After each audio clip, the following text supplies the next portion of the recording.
Well, let's now join Ayo Balogun for sports news.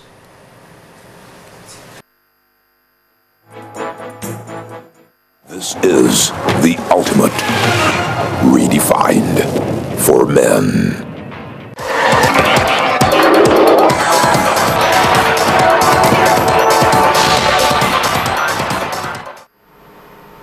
Many thanks, Gimba. Officials of badminton in Nigeria are optimistic that this year's Lagos International Classics will improve the quality of the sport in Africa.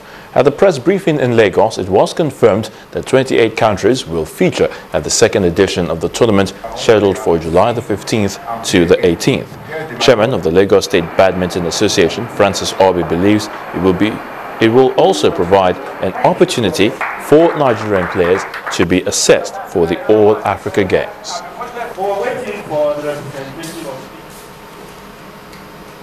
Now, the league management company, the LMC, has approved a shirt sponsorship deal between Sharks and Unicel in line with provisions of the Nigeria Professional Football League NPFL rules and framework. Reports say the deal, which runs till the end of the current league season, is worth over 10 million naira and is expected to be extended for the next 3 seasons. Now, the league body warned that it is a breach of the rules to wear shirts with unauthorized endorsements and advised any club that is yet to have approval to desist from further wearing of such shirts. The Nigeria Football Federation, the NFF, will ban Aqua Starlets from all football activities if it pays or if it fails to pay the salaries of former players. 19 former players and 3 former coaches petitioned the Nigerian National League campaigners before the NFF Player Status and Arbitration Committee over the matter. They claimed they are being owed salaries and sign-on fees to the tune of 23.35 billion naira by the club. In its verdict, the committee ordered the club to pay the players and coaches on or before Tuesday, June the 30th, 2015. Now, the committee warns that failure to pay the players and coaches on the stipulated date will attract severe sanctions. Now, France's Women's World Cup team put finishing touches to their preparation for the quarter-final game against Germany coming up on Friday. France come to this game having beaten England, lost to Colombia, but beat Mexico 5-0. They topped Group F, and now they meet the Germans, who topped Group B. Germany are 2-time winners of the World Cup in 2003 and 2007, while the best performance of the French in the tournament was 4th in the last edition in 2011.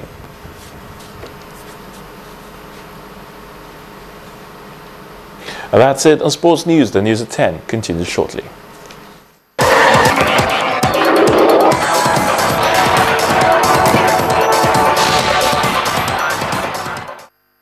This is the ultimate redefined for men. And on the foreign scene, a cabinet minister has announced that the South African government will review its membership of the International Criminal Court, the ICC. The decision is coming in the wake of a dispute with the court over Pretoria's failure to arrest Sudanese President Omar al-Bashir. Well, here's Cynthia Are with the report. Thank you. The diplomatic row erupted on June the 15th when President Bashir flew out of South Africa as world powers and activists urged the government to arrest him under a warrant from the global court on charges of masterminding genocide in Sudan's Darfur region.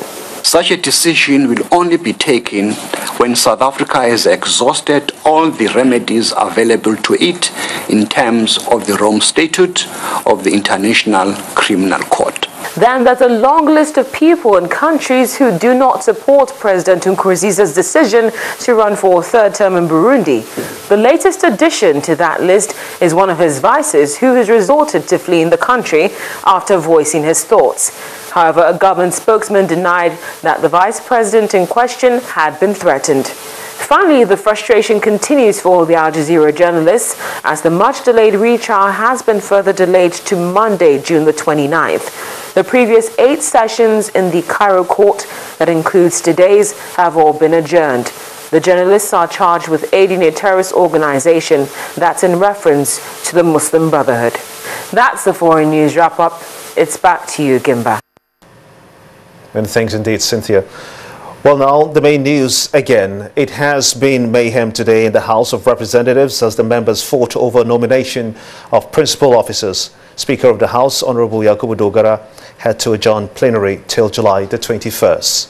Also, the Senate President, Dr. Bukola Saraki, has named principal officers for the upper legislative chamber. The move is in defiance of the position of the ruling All Progressives Congress. And the Speaker of the Benue State House of Assembly today ordered Channels Television to be ejected from the chamber and barred from covering proceedings. Well, Channels Television demands that the reporter be allowed access to cover the Assembly. Otherwise, the situation might be forced to explore legal options to enforce its rights to cover the House. And that's it on the news at 10 tonight. From all of us, have a splendid night rest. Good night.